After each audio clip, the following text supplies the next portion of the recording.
নমস্কার, আমি প্রান্তিকা রায় দত্ত, আমার হাজবেন্ড অরুণাংশু দত্ত। আমাদের কিছু ইনফার্টিলিটি প্রবলেম হয়েছিল, বিশেষ করে আমার, সেই জন্যই আমাদের নোভাতে আসা।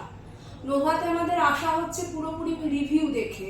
নোভার নাম অবশ্যই সবসময়তে গুগলে পাওয়া যায়, এখন সবাই নেট সার্ফিং করে সমস্ত কিছু এগোয়, তো আমরাও তাই করেছি, কারণ ইনফার্টিলিটি প্রবলেমের জন্য একটা অবশ্যই ভালো ইনস্টিটিউটের দরকার। সেই জন্য আমরা নোভাকে সিলেক্ট করি এবং নোভাতে আমরা আসি। নোভাতে এসে আমরা ডক্টর ঐন্দ্রী সান্যালকে পাই, যিনি আমাদের কাছে দেবদূত, একমাত্র আমাদের অ্যাঞ্জেল, যিনি আমাদের মোটিভেট করে সাকসেসের রাস্তা দেখিয়েছেন। সত্যি কথা বলতে মানসিক দিক দিয়ে আমি একেবারেই বিপর্যস্ত হয়ে পড়ি, সেখান থেকে আমাকে পুরোপুরিভাবে মানসিক দিক দিয়ে মোটিভেট করা, স্ট্রেংথ দেওয়া পুরোপুরি ঐন্দ্রী ম্যাম করেছেন এটা, এবং তার ফলে আমরা আজ সাকসেস পেয়েছি।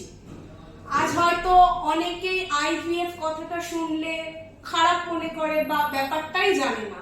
টেস্ট টিউব বেবি মানে মানুষের মনে অনেক কিছু ভ্রান্ত ধারণা রয়েছে, যে এগুলো মানে ভাবা যায় না। যদি আমিও হয়তো ভ্রান্ত ধারণা নিয়েছিলাম, যদি না আমি এই রাস্তাতে আসতাম।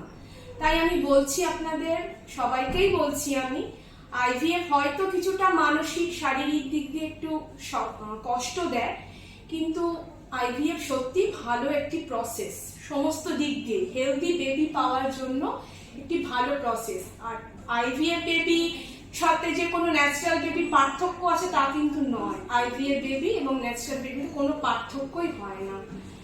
আর নোভার সমস্ত স্টাফ সম্পর্কে বলাই বাহুল্য, আমরা এত হেল্প পেয়েছি প্রথম দিন থেকে, যখন আমি ফার্স্ট এলাম সেদিন থেকে স্টিল না এত হেল্প পেয়েছি প্রত্যেকটি স্টাফের কাছ থেকে।